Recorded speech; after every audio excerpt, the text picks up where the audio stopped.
Bismillahirrahmanirrahim. Assalamualaikum warahmatullahi wabarakatuh. Alhamdulillahirrabbilalamin. Pada kesempatan kali ini, saya akan menjelaskan materi mengenai pasar modal, pasar uang, dan valuta asing. Di mana materi ini adalah lanjutan dari mata kuliah Lembaga Keuangan Bank dan Non-Bank untuk mahasiswa program studi Pendidikan Ekonomi, Fakultas Keguruan dan Ilmu Pendidikan Universitas Pasundan, Bandung. Kita mulai saja penjelasannya.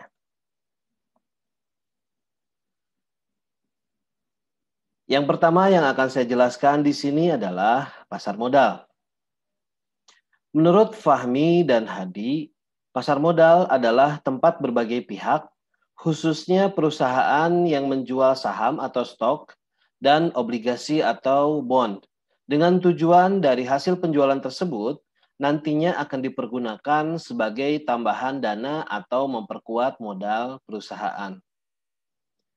Sementara menurut Irham, pasar modal adalah sebuah pasar tempat dana-dana modal seperti ekuitas dan utang diperdagangkan.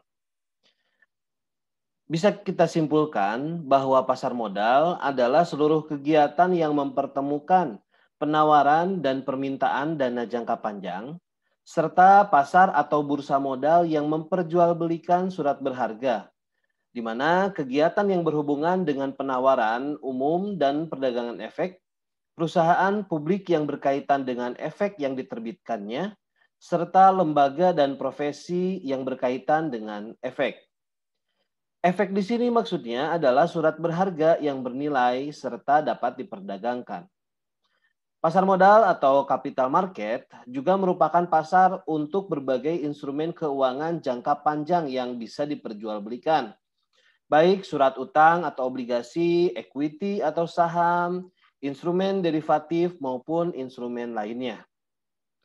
Pasar modal merupakan sarana pendanaan bagi perusahaan maupun institusi lain, misalnya pemerintah, dan sebagai sarana bagi kegiatan berinvestasi. Dengan demikian, pasar modal memfasilitasi berbagai sarana dan prasarana kegiatan jual beli dan kegiatan yang terkait lainnya. Pasar modal di Indonesia dikenal dengan nama Bursa Efek Indonesia, ya, yang berlokasi di Jakarta, yang dulunya adalah gabungan dari Bursa Efek Jakarta dan Bursa Efek Surabaya. Selanjutnya adalah instrumen yang ada di dalam pasar modal. Ada beberapa instrumen yang ada di dalam pasar modal. Yang pertama adalah saham. Saham merupakan surat berharga yang bersifat kepemilikan. Artinya, si pemilik saham merupakan pemilik perusahaan. Nah, saham adalah satuan nilai atau pembukuan dalam berbagai instrumen finansial yang mengacu pada bagian kepemilikan sebuah perusahaan. Tanda penyertaan modal pada perseroan terbatas atau PT sebagaimana diatur dalam Kitab Undang-Undang Hukum Dagang. Surat berharga berupa saham merupakan bukti kepemilikan atas suatu perusahaan dengan adanya modal yang disetor. Artinya, saat seseorang memutuskan untuk membeli saham, maka sebenarnya orang tersebut sudah membeli sebagian dari kepemilikan perusahaan yang dibelinya. Jadi saat seseorang membeli saham pada suatu perusahaan, maka sebenarnya orang tersebut sudah mempunyai hak atas suatu aset dan juga pendapatan yang diperoleh dari perusahaan tersebut sesuai dengan porsi saham yang dibelinya. Nah, pemilik saham akan memperoleh keuntungan dari saham perusahaan tersebut berupa dividen. Contohnya, ketika misalkan kita membeli saham Bank Mandiri, maka secara otomatis kita diartikan sebagai pemilik dari Bank Mandirinya dengan porsi saham yang kita beli. Lalu instrumen pasar modal yang kedua adalah obligasi. Obligasi merupakan instrumen utang bagi perusahaan yang hendak memperoleh modal. Berbeda dengan saham, obligasi tidak mempunyai hak terhadap manajemen dan kekayaan perusahaan. Artinya, perusahaan yang mengeluarkan obligasi hanya mengakui mereka mempunyai utang kepada si pemegang obligasi sebesar obligasi yang dimilikinya. Pada dasarnya, pengertian obligasi atau bond adalah suatu surat pengakuan atau suatu pernyataan utang yang dikeluarkan oleh suatu pemerintah negara atau perusahaan sebagai pihak yang memiliki utang untuk selanjutnya diserahkan kepada pemegang obligasi yang dilengkapi dengan janji untuk membayar utang dan bunganya sesuai dengan tanggal jatuh tempo pembayaran. Para ahli ada yang mengatakan bahwa pengertian obligasi adalah suatu jenis surat utang berharga atau bersertifikat dengan tanda pengakuan utang yang dikeluarkan oleh suatu perusahaan atau pemerintah kepada pihak pemberi pinjaman atau investor. Artinya, pihak penerbit obligasi adalah pihak yang berutang, sedangkan pihak pemegang saham adalah pihak yang melakukan piutang. Biasanya obligasi diterbitkan oleh perusahaan yang memerlukan pinjaman modal dari pihak luar perusahaan. Pinjaman ini memiliki tenor atau jangka waktu yang berbeda-beda, mulai dari 5 hingga 30 tahun. Selain perusahaan, pemerintah juga menerbitkan obligasi untuk memperoleh dana pembangunan, seperti perbaikan jalan, pembangunan gedung sekolah, dan fasilitas-fasilitas umum lainnya. Pemegang obligasi akan memperoleh bunga secara periodik dan akan menerima pokok pinjaman pada tanggal jatuh tempo. Keuntungan membeli obligasi diwujudkan dalam bentuk kupon. Nah, itu adalah instrumen-instrumen yang ada di dalam pasar modal. Yang biasanya instrumen-instrumen ini memang diperjualbelikan dalam pasar modal. Ada juga instrumen-instrumen pasar modal yang diperjualbelikan, seperti contohnya reksadana, ya, ataupun surat-surat berharga lainnya yang memang berjangka waktu lama atau jangka panjang. Selanjutnya adalah jenis-jenis saham. Jenis-jenis saham bisa dilihat dari segi hak tagih dan bisa dilihat dari segi cara peralihan. Dilihat dari segi hak tagih, jenis-jenis saham itu dibedakan menjadi dua. Yang pertama adalah saham preferen atau preferred stock. Merupakan saham yang memperoleh hak utama dalam dividen dan harta apabila perusahaan sampai mengalami likuidasi. Nah, pengertian saham preferen atau preferred stock juga adalah suatu saham yang mana nilai pembagian labanya tergolong tetap. Dan saat perusahaan menderita kerugian, maka para pemegang saham preferen tersebut akan diberikan prioritas utama dalam hal pembagian hasil penjualan aset perusahaan. Saham preferen ini mungkin akan terlihat sama dengan obligasi, yang mana adanya klaim terhadap laba serta aktiva sebelumnya. Dividen yang tetap selama saham masih berlaku, mempunyai hak tebus dan juga bisa ditukarkan dengan saham yang biasa. Yang kedua, jenis saham dilihat dari segi hak tagih yaitu saham biasa atau common stock. Pengertian saham biasa adalah suatu saham yang bisa diklaim berdasarkan dari keuntungan dan kerugian yang ada pada suatu perusahaan. Apabila prosedur likuidasi dilakukan, maka para pemegang saham biasa akan memiliki prioritas terakhir dalam hal pembagian dividen dari penjualan aset suatu perusahaan. Dalam suatu saham biasa, maka para pemegang saham memiliki kewajiban yang sifatnya terbatas. Artinya, saat perusahaan yang didanainya tersebut dinyatakan bangkrut, maka nilai kerugian yang ditanggung oleh para pemegang saham adalah sebesar nilai modal yang sudah disetorkannya. Jadi kedua hal ini berbeda ya. Jika saham preferen mereka itu ada keutamaan ya. Pembagian dividennya termasuk haknya gitu ya. Sementara saham biasa ketika terjadi kerugian mereka prioritas akan diberikan dividennya terakhir setelah para pemegang saham preferen itu sudah selesai diberikan dividennya. Selanjutnya jenis saham dilihat dari segi cara peralihan. Yang pertama adalah saham atas unjuk. Saham atas unjuk merupakan jenis saham yang tidak mencantumkan nama pemiliknya, sehingga mudah untuk dialihkan atau dipindah tangankan kepada pihak lain. Nah, jenis saham ini mirip dengan uang, yaitu mudah dialihkan. Selain itu, sertifikat saham juga dibuat mirip dengan uang yang dibuat dengan kertas khusus berkualitas tinggi agar terhindar dari pemalsuan.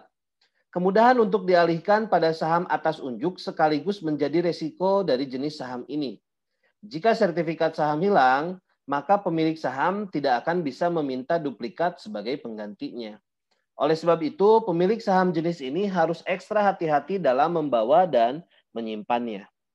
Lalu yang kedua, jenis saham dilihat dari segi cara peralihannya, yaitu saham atas nama. Saham atas nama merupakan kebalikan dari saham atas unjuk, di mana pada saham atas nama tertulis dengan jelas nama pemiliknya. Nah, jika dilihat dari segi keamanannya, jenis saham atas nama lebih aman dibandingkan dengan saham atas unjuk. Jika pemilik kehilangan sertifikat saham atas nama, maka ia bisa meminta penggantinya kepada perusahaan penerbit saham, karena nama pemilik saham telah tercatat dalam buku perusahaan. Di balik keunggulan ada pula kelemahannya, demikian pula dengan saham atas nama. Kelemahan saham atas nama lebih sulit untuk dialihkan atau dipindah tangankan kepada pihak lain. Nah, untuk mengalihkan saham ke pihak lain harus melalui prosedur tertentu yang pastinya melibatkan perusahaan penerbit saham. Pengalihan saham atas nama harus melalui pencatatan dokumen di mana nama pemilik baru harus dicatat ke dalam buku khusus yang memuat daftar pemegang saham perusahaan. Nah, itu merupakan jenis-jenis saham dilihat dari segi hak tagih dan juga dilihat dari segi cara peralihannya. Selanjutnya adalah jenis-jenis dari obligasi. Nah, yang pertama jenis obligasi ini dilihat dari segi peralihan.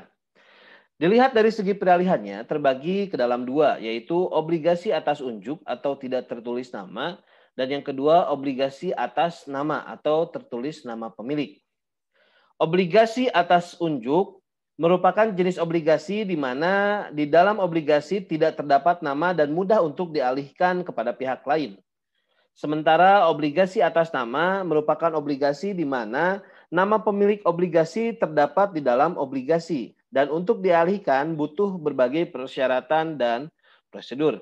Ini hampir sama dengan saham atas nama dan saham atas unjuk ya. Jadi sama, hanya yang berbedanya yang satu instrumennya saham, yang satu instrumennya obligasi. Lalu jenis obligasi dilihat dari segi jaminan yang diberikan atau hak klaim, yaitu dibedakan menjadi dua. Yang pertama, obligasi dengan jaminan atau secured bonds. Merupakan jenis obligasi yang dijamin dengan jaminan tertentu. Nah, jenis obligasi ini antara lain obligasi dengan garansi, obligasi dengan jaminan harta, obligasi dengan jaminan efek, dan obligasi dengan jaminan peralatan. Lalu yang kedua, obligasi tanpa jaminan. Obligasi tanpa jaminan artinya tidak memiliki jaminan atau tanpa jaminan. Jadi obligasi yang diberikan hanya berbentuk kepercayaan semata. Misalnya debentur bond yang merupakan obligasi yang diterbitkan pemerintah dan subordinate bond. Itu adalah macam dari obligasi tanpa jaminan. Lalu jenis obligasi dilihat dari segi penetapan dan pembayaran bunga dan pokok. Ada tiga, yaitu obligasi dengan bunga tetap, obligasi dengan bunga tidak tetap, dan obligasi tanpa bunga. Obligasi dengan bunga tetap merupakan obligasi yang memberikan bunga secara tetap setiap periode tertentu. Misalnya sudah ditentukan per tahunnya itu 16% misalkan. Lalu yang kedua, obligasi dengan bunga tidak tetap merupakan obligasi yang memberikan bunga tidak tetap dan biasanya dikaitkan dengan suku bunga bank yang berlaku untuk periode tertentu sehingga untuk besaran bunganya itu fluktuatif gitu ya. Dilihat dari suku bunga banknya. Dan yang ketiga, obligasi tanpa bunga merupakan obligasi yang tidak memberikan bunga kepada pemegangnya. Keuntungan dari obligasi ini diharapkan selisih nilai antara pembelian dengan nilai pada saat jatuh tempo. Selanjutnya jenis obligasi dilihat dari segi penerbit. Yang pertama obligasi oleh pemerintah. Merupakan obligasi yang diterbitkan oleh pemerintah, baik pemerintah pusat, daerah, ataupun perusahaan yang dimiliki oleh pemerintah. Lalu yang kedua obligasi oleh swasta. Merupakan obligasi yang diterbitkan oleh pihak swasta. Lalu jenis obligasi dilihat dari segi jatuh tempo. Yang pertama ada obligasi jangka pendek. Merupakan obligasi yang jangka waktunya tidak lebih dari 1 tahun. Lalu yang kedua obligasi jangka menengah, yaitu obligasi yang memiliki jangka waktu antara 1 sampai dengan 5 tahun. Dan yang ketiga obligasi jangka panjang, yaitu obligasi yang memiliki jangka waktu lebih dari 5 tahun. Nah, itu merupakan jenis-jenis dari obligasi. Selanjutnya adalah pemain di pasar modal. Dalam artian orang-orang yang terlibat di dalam pasar modal. Yang pertama adalah emiten. Emiten adalah perusahaan yang akan melakukan penjualan surat-surat berharga atau melakukan emisi di dalam bursa efek. Dalam melakukan emisi atau kegiatan perusahaan melakukan penjualan surat-surat berharga, para emiten memiliki berbagai tujuan dan hal ini biasanya sudah tertuang dalam rapat umum pemegang saham atau RUPS. Antara lain yang pertama perluasan usaha. Modal yang diperoleh dari para investor akan digunakan untuk meluaskan bidang usaha, perluasan pasar atau kapasitas produksi, memperbaiki struktur modal, menyeimbangkan antara modal sendiri dengan modal asing, dan mengadakan pengalihan pemegang saham. Pengalihan dari pemegang saham lama kepada pemegang saham yang baru.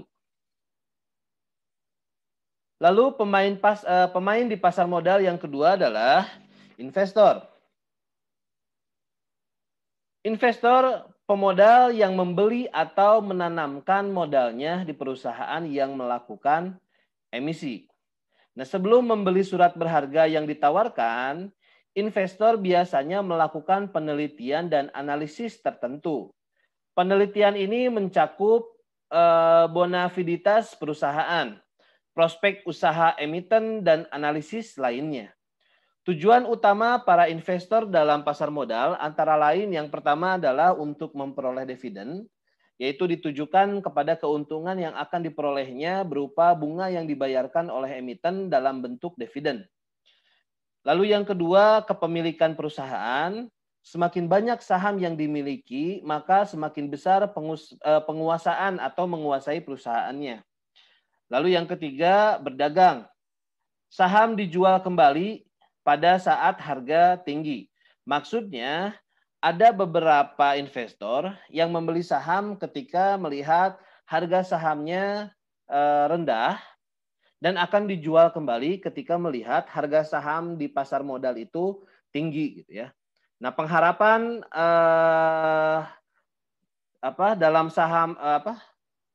dalam jual beli saham seperti itu mereka supaya mendapatkan capital gain, ya, atau selisih antara harga jual ataupun harga belinya.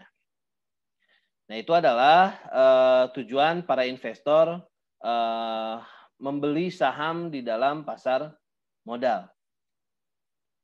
Selanjutnya, yang ketiga, pemain di pasar modal, yaitu lembaga penunjang mekanisme pasar modal. Nah, ada beberapa lembaga penunjang mekanisme pasar modal. Yang pertama adalah underwriter atau penjamin emisi. Penjamin emisi adalah lembaga yang menjamin terjualnya saham atau obligasi sampai batas waktu tertentu dan dapat memperoleh dana yang diinginkan emiten. Yang kedua, broker atau pialang atau perantara perdagangan efek.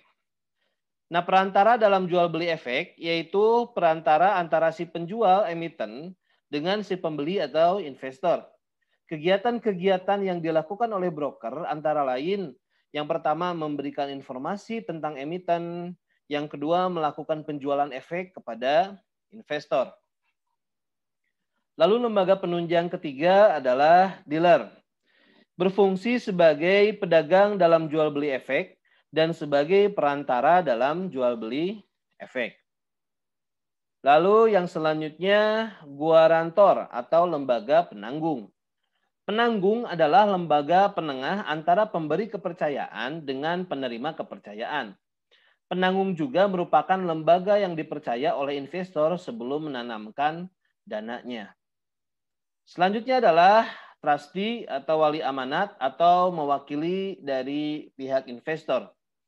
Jasa wali amanat diperlukan sebagai wali dari si pemberi amanat atau dari investor. Kegiatan wali amanat meliputi yang pertama, menilai kekayaan emiten. Yang kedua, menganalisis kemampuan emiten. Yang ketiga, melakukan pengawasan dan perkembangan emiten. Yang keempat, memberikan nasihat kepada para investor dalam hal yang berkaitan dengan emiten. Yang kelima, memonitor pembayaran bunga dan pokok obligasi. Dan yang keenam, bertindak sebagai agen pembayaran. Itu adalah wali amanat. Lalu lembaga penunjang selanjutnya adalah securities company atau perusahaan surat berharga. Maksudnya, mereka menghususkan diri dalam perdagangan surat berharga yang tercatat di Bursa Efek.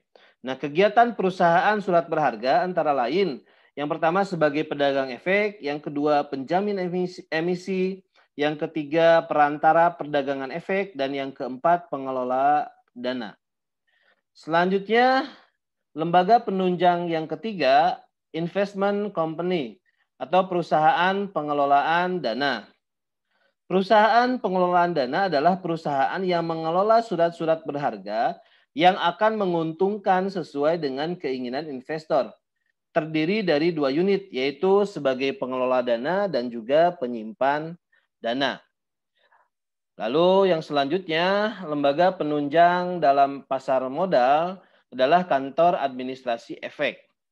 Nah, kantor administrasi efek adalah kantor yang membantu para emiten maupun investor dalam rangka memperlancar administrasinya. Nah, itu merupakan lembaga penunjang mekanisme pasar modal yang harus kita pahami bersama.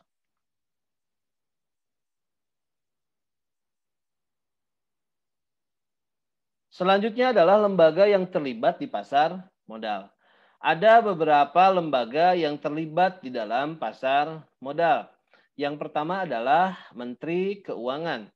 Perannya menentukan kebijakan umum dalam penyelenggaraan pasar modal. Lalu yang kedua, OJK atau Otoritas Jasa Keuangan berfungsi mengawasi dan membina bursa efek serta menilai perusahaan-perusahaan yang akan menjual saham ke pasar modal. Lalu yang ketiga, bursa efek, yaitu pihak yang menyelenggarakan dan menyediakan sistem serta sarana untuk mempertemukan penawar dan permintaan di pasar modal. Lalu yang keempat, lembaga clearing dan penjaminan berkewajiban menetapkan peraturan mengenai kegiatan clearing dan penjaminan penyelesaian transaksi bursa. Lalu yang kelima, lembaga penyimpanan dan penyelesaian bertugas untuk menetapkan peraturan mengenai jasa kustodian sentral dan jasa penyelesaian transaksi efek. Lalu yang keenam adalah perusahaan efek. Pihak-pihak yang melakukan kegiatan antara lain penjamin emisi, yaitu pihak yang bertugas membuat kontrak dengan emiten. Yang kedua, perantara pedagang efek, yaitu pihak yang melakukan usaha jual beli efek. Lalu yang ketiga, manajer investasi, berwenang memberi saran atau nasihat investasi bagi nasabahnya. Lalu lembaga yang terlibat di pasar modal yang ketujuh adalah lembaga penunjang pasar modal. Antara lain terdiri dari kustodian, yaitu pihak yang memberikan jasa penyimpanan dan pengawasan efek. Lalu yang kedua, Biro Administrasi Efek, yaitu pihak yang mencatat kepemilikan efek. Dan yang ketiga, wali amanat, yaitu bank umum dan pihak lain yang ditetapkan dengan peraturan pemerintah untuk mewakili kepentingan pemegang efek yang bersifat utang. Selanjutnya, lembaga yang ke-8 adalah profesi penunjang pasar modal. Terdiri dari akuntan, konsultan hukum, penilai, dan notaris. Dan yang ke-9 adalah emiten. Emiten adalah pihak yang melakukan penawaran untuk menjual efek kepada masyarakat berdasarkan tata cara yang ditetapkan oleh undang-undang. Nah, itu adalah lembaga-lembaga yang terlibat di dalam pasar modal. Nah, selanjutnya tahap-tahap dalam emisi. Nah, ada beberapa tahap dalam melakukan emisi. Yang pertama adalah tahap persiapan. Tahap pertama bagi perusahaan yang akan mencari modal di pasar modal adalah melakukan RUPS. Nah, di dalam RUPS yang dihadiri oleh para pemegang saham akan dibicarakan yang pertama tujuan mencari modal di pasar modal, lalu yang kedua jenis modal yang diinginkan, yang ketiga jumlah modal yang dibutuhkan, dan lain-lain yang berkaitan dengan emisi. Lalu yang kedua adalah penyampaian letter of intent. Nah, hasil rapat yang telah disetujui dalam RUPS dituangkan dalam surat. Kemudian diajukan ke OJK sebagai wujud akan menerbitkan efek di pasar modal. Nah, penyampaian letter of intent meliputi yang pertama pernyataan untuk emisi, jenis efek, nominal efek, waktu emisi, tujuan dan penggunaan dana emisi, data-data mengenai perusahaan, nama dan alamat bank yang menjadi relasi, notaris, akuntan, dan penasehat hukum. Lalu yang ketiga, tahap yang ketiga adalah penyampaian pernyataan pendaftaran.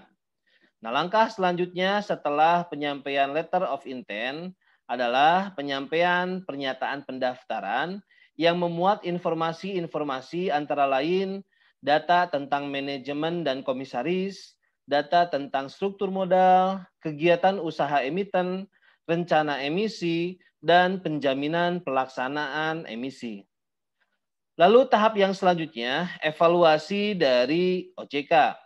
Nah, apabila seluruh dokumen yang dipersyaratkan telah dipenuhi, maka OJK akan melakukan evaluasi terhadap dokumen-dokumen yang telah disampaikan. Evaluasi oleh OJK meliputi kelengkapan dokumen.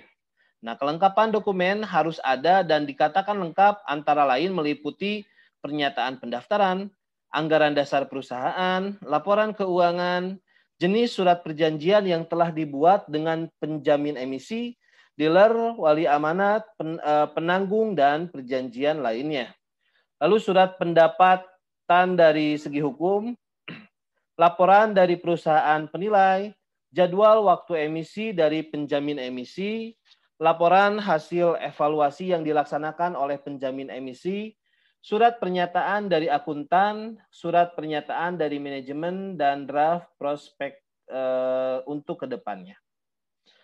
Nah, lalu tahap yang selanjutnya dalam emisi yaitu dengar pendapat terbuka. Nah, setelah prasyarat dilengkapi oleh perusahaan yang akan melakukan emisi, maka langkah selanjutnya adalah mengadakan debat terbuka. Debat terbuka diikuti antara lain oleh OJK, lalu perusahaan yang bersangkutan, dan lembaga-lembaga terkait lainnya. Tujuan debat terbuka adalah untuk mendapatkan informasi langsung dari pihak yang akan melakukan emisi. Dan tahap yang terakhir adalah pasar perdana atau primary market. Nah, pasar perdana merupakan penjualan pertama atas efek atau sertifikat yang diterbitkan oleh emiten, yaitu perusahaan atau organisasi yang menerbitkan efek atau sertifikat sebelum efek atau sertifikat tersebut diperdagangkan di bursa efek atau pasar sekunder. Dengan jangka waktu pasar perdana biasanya 90 hari sejak izin emisi diperoleh dari OJK. Nah, itu adalah tahapan-tahapan dalam emisi. Jadi ketika perusahaan ingin menjual sahamnya, maka tahapan-tahapan ini yang harus dilakukan. Nah, selanjutnya fungsi dari pasar modal. adalah untuk meningkatkan dan menghubungkan aliran dana jangka panjang secara efisien yang akan menunjang pertumbuhan real ekonomi secara keseluruhan. Jadi pada dasarnya dalam pasar modal di sini diharapkan bagi perusahaan yang menjual saham, mereka akan mendapatkan modal secara langsung yang bisa mereka gunakan untuk menunjang kegiatan perusahaannya. Sementara untuk investor, orang-orang yang membeli saham, mereka akan mendapatkan keuntungan-keuntungan, baik itu dividen ataupun capital gain. Nah, itu adalah fungsi dari pasar modal. Selanjutnya, saya akan menjelaskan mengenai pasar uang. Pasar uang atau money market merupakan pertemuan dalam suatu pasar yang abstrak untuk memperoleh demand dan supply dana jangka pendek. Ya, maksudnya pasar uang juga bisa diartikan sebagai suatu tempat pertemuan abstrak di mana para pemilik dana jangka pendek dapat menawarkan kepada calon pemakai yang membutuhkannya, baik secara langsung maupun melalui perantara. Nah, transaksi dalam pasar uang dilakukan dengan menggunakan sarana telekomunikasi, sehingga pasar uang ini disebut juga dengan pasar abstrak karena pelaksanaannya tidak dilakukan di satu tempat tertentu, sebagaimana halnya pada bursa efek atau di pasar modal. Nah, sedangkan yang dimaksud dengan dana jangka pendek adalah dana-dana yang dihimpun dari perusahaan maupun perorangan dengan batasan waktu dari 1 hari sampai 1 tahun yang dapat diperjualbelikan di dalam pasar uang. Dalam pasar uang, valuta asing diperlukan untuk membayar kegiatan ekspor impor dan utang luar negeri. Nah, itu adalah pasar uang. Adapun ciri-ciri dari pasar uang, yang pertama menekankan pada pemenuhan dana jangka pendek. Jadi perusahaan-perusahaan yang membutuhkan dana jangka pendek, maka mereka akan menjual sertifikat ya atau surat berharganya di pasar uang. Lalu ciri-ciri pasar uang yang kedua, mekanisme pasar uang ditekankan untuk mempertemukan pihak yang mempunyai kelebihan dana dan yang membutuhkan dana. Lalu ciri pasar uang yang ketiga, tidak terikat pada tempat tertentu seperti halnya pasar modal yang tadi disebutkan abstrak. Jadi tidak ada tempat khusus bertemunya antara penawar dan permintaan gitu ya, antara pembeli dan penjualnya ya. Nah, itu adalah ciri-ciri dari pasar uang yang harus kita pahami. Selanjutnya adalah pihak yang terlibat dalam pasar uang. Nah, yang pertama pihak yang terlibat dalam pasar uang adalah pihak yang membutuhkan dana. Dalam hal ini baik bank maupun perusahaan non-bank yang kebetulan membutuhkan dana yang segera harus dipenuhi untuk kepentingan tertentu, untuk kepentingan perusahaannya. Lalu pihak yang terlibat yang kedua adalah pihak yang menanamkan modal, yaitu pihak yang menyediakan dana atau pihak yang menjual baik bank maupun perusahaan non-bank dengan tujuan investasi. Itu adalah pihak-pihak yang terlibat dalam pasar uang. Adapun tujuan dari pasar uang, yang pertama dilihat dari pihak yang membutuhkan dana. Yang pertama untuk memenuhi kebutuhan jangka pendek seperti membayar utang jangka pendek yang akan segera jatuh tempo. Lalu yang kedua untuk memenuhi kebutuhan likuiditas disebabkan kekurangan uang kas perusahaannya.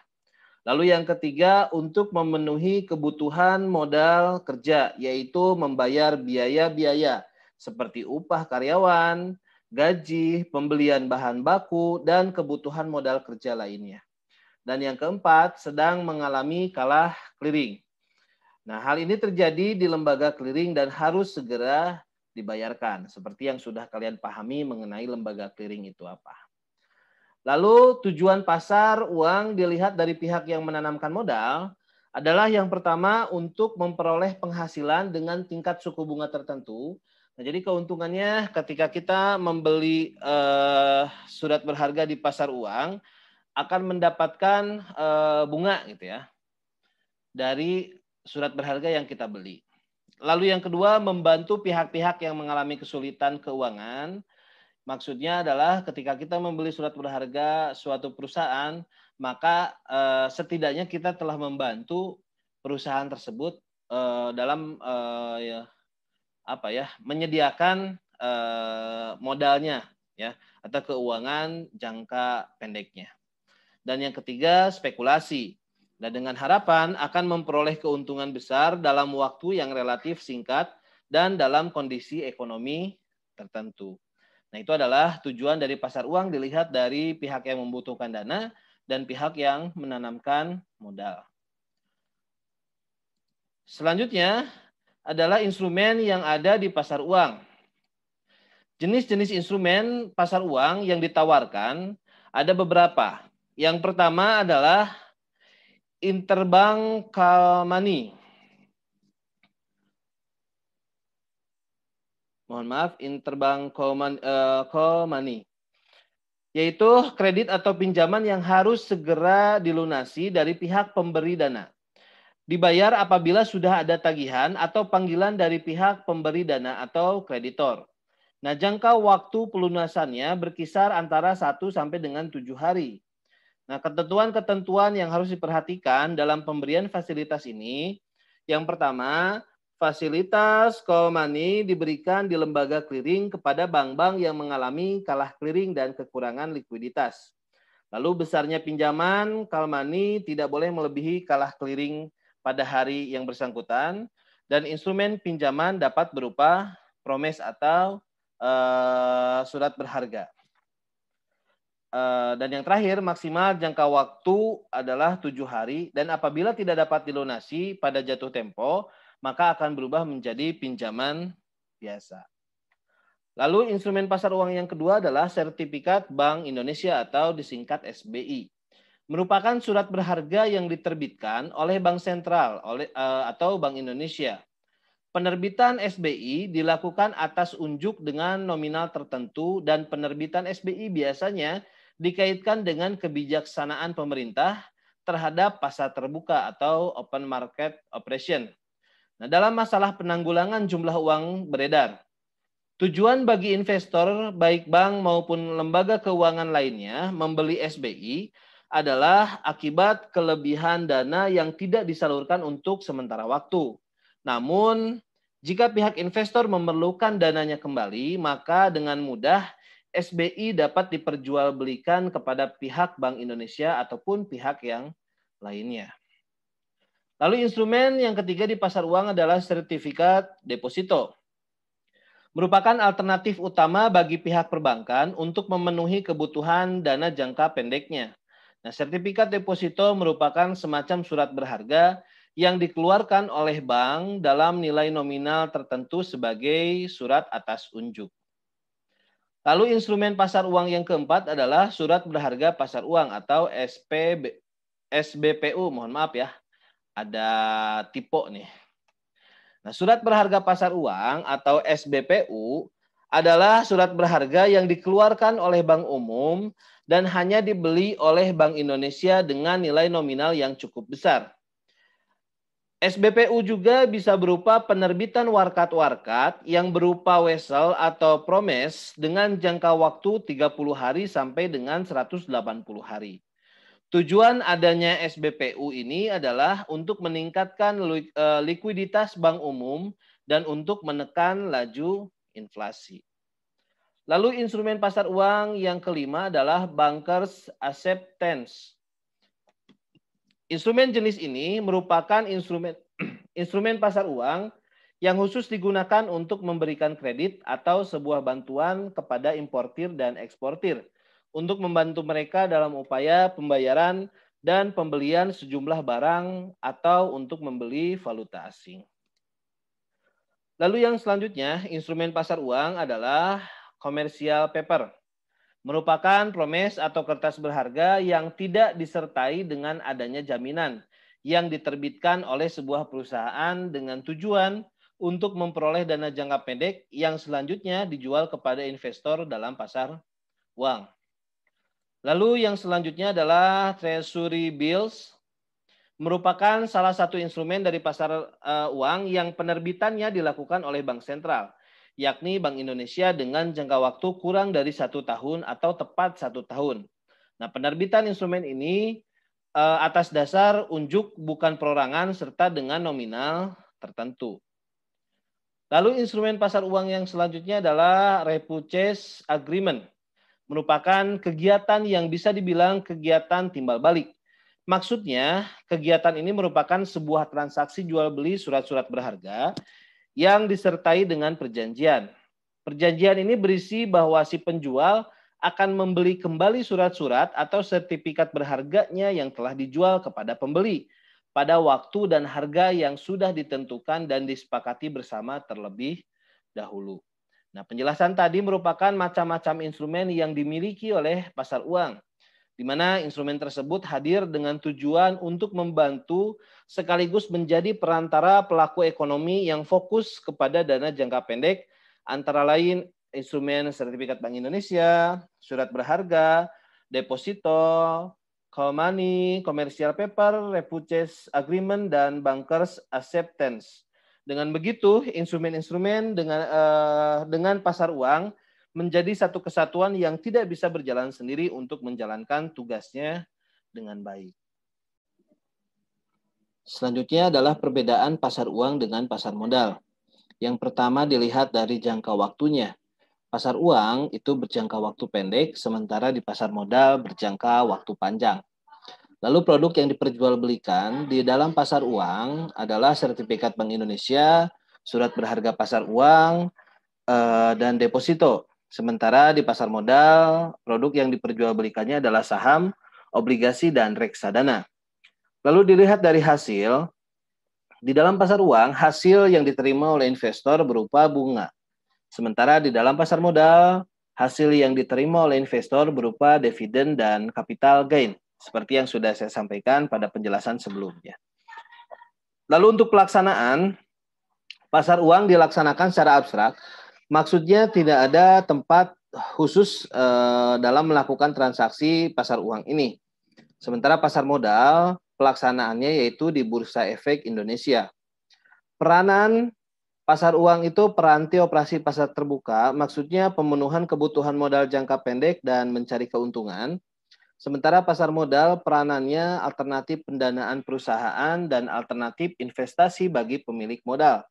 Maksudnya investasi dan ekspansi perusahaan serta selain mencari keuntungan juga untuk penguasaan perusahaan. Itu adalah perbedaan dari pasar uang dan pasar modal yang harus kita pahami bersama. Selanjutnya, pasar valuta asing atau falas.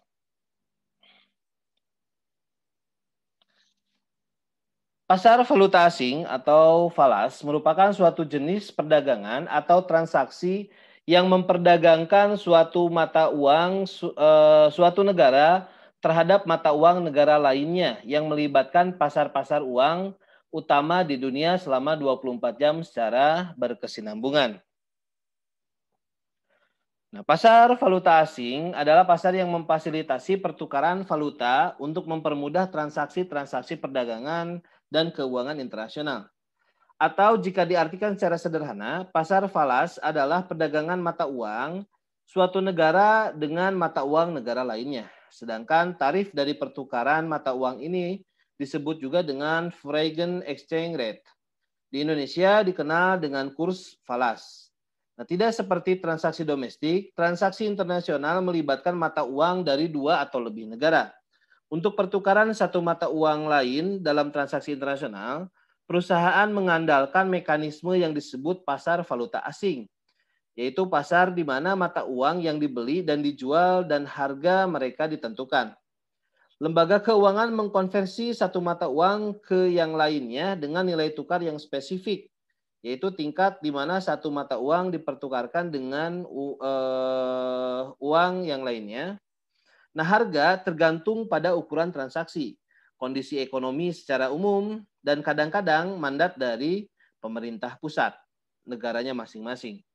Nah, dalam pasar valuta asing dikenal dengan istilah kurs jual, yaitu pada saat bank menjual dan nasabah membeli, kurs beli pada saat bank membeli dan nasabah menjual, serta selisih antara kurs jual dan kurs beli yang disebut spread spread, artinya keuntungan bank, gitu ya, keuntungan yang didapatkan oleh pihak banknya.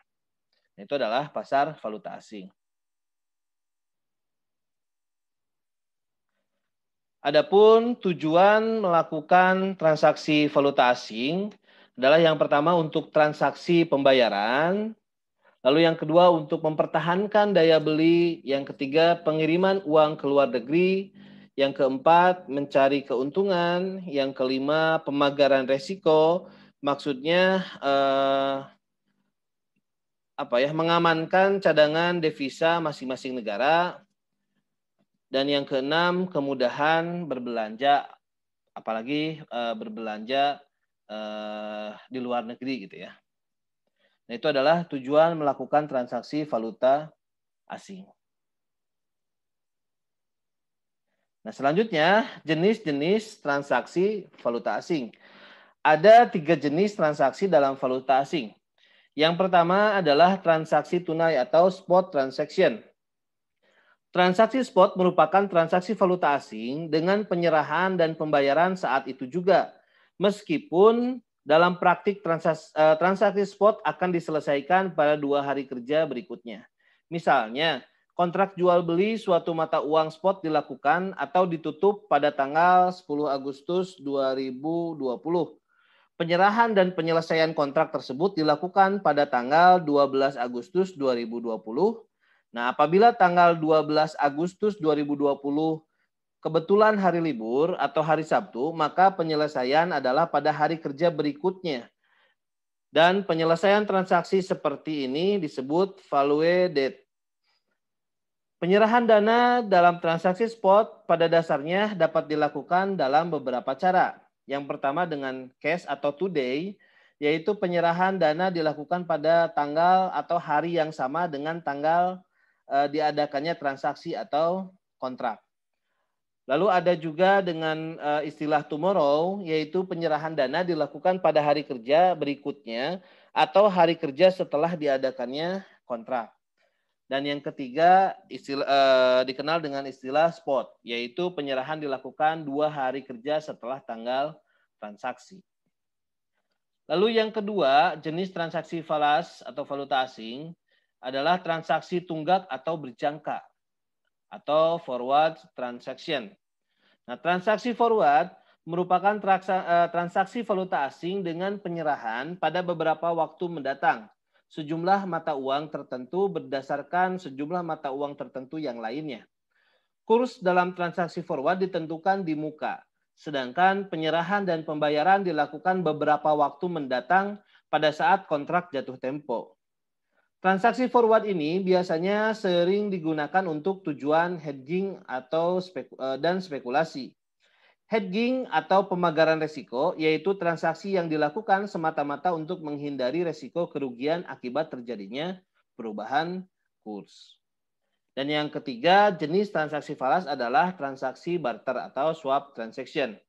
Merupakan kombinasi antara pembeli dan penjual untuk 2 mata uang secara tunai yang diikuti dengan membeli dan menjual kembali mata uang yang sama secara tunai dan tunggak secara simultan dengan batas waktu yang berbeda. Tujuan dari transaksi barter untuk menjaga kemungkinan dari kerugian yang disebabkan oleh perubahan kurs. Nah, transaksi barter banyak dilakukan oleh bank apabila pada suatu saat bank mengalami kelebihan jenis mata uangnya. Nah, itu adalah ketiga jenis-jenis transaksi yang ada di dalam valuta asing. Nah, selanjutnya istilah juga yang terdapat dalam pasar valuta asing yaitu margin trading. Margin trading adalah kegiatan pembelian falas secara terus-menerus dalam suatu pasar untuk kemudian dijual kembali di pasar lain dengan harga yang lebih tinggi. Misalnya membeli valuta asing di New York untuk kemudian dijual kembali dengan segera di pasar lain dengan harga yang lebih tinggi. Misalnya kita menjualnya di Paris gitu ya. Dan sistem penjualan itu berlangsung secara spot atau secara tunai. Selanjutnya, interaksi pasar valuta asing dan pasar uang. Pemilihan dana dalam pasar uang selalu berkaitan dengan pasar uang. Artinya, jika tidak hendak menginvestasikan uang kita dalam pasar uang, maka kita akan selalu mempertimbangkan kegiatan yang terjadi di pasar valuta asing. Demikian pula sebaliknya. Nah, hal ini dilakukan untuk menentukan investasi mana yang paling menguntungkan di pasar uang atau valuta asing. Interaksi antara pasar uang dan valuta asing ini menjadi lebih penting apabila jumlah dana yang ada dalam jumlah besar atau kondisi ekonomi pada saat yang kurang baik. Itu adalah interaksi antara pasar valuta asing dengan pasar uang. Baik, itulah materi yang bisa saya sampaikan untuk penjelasan materi kali ini mengenai pasar modal, pasar uang, dan valuta asing. Mudah-mudahan saudara bisa memahami apa yang sudah saya jelaskan pada video ini. Saya akhiri, terima kasih. Assalamualaikum warahmatullahi wabarakatuh.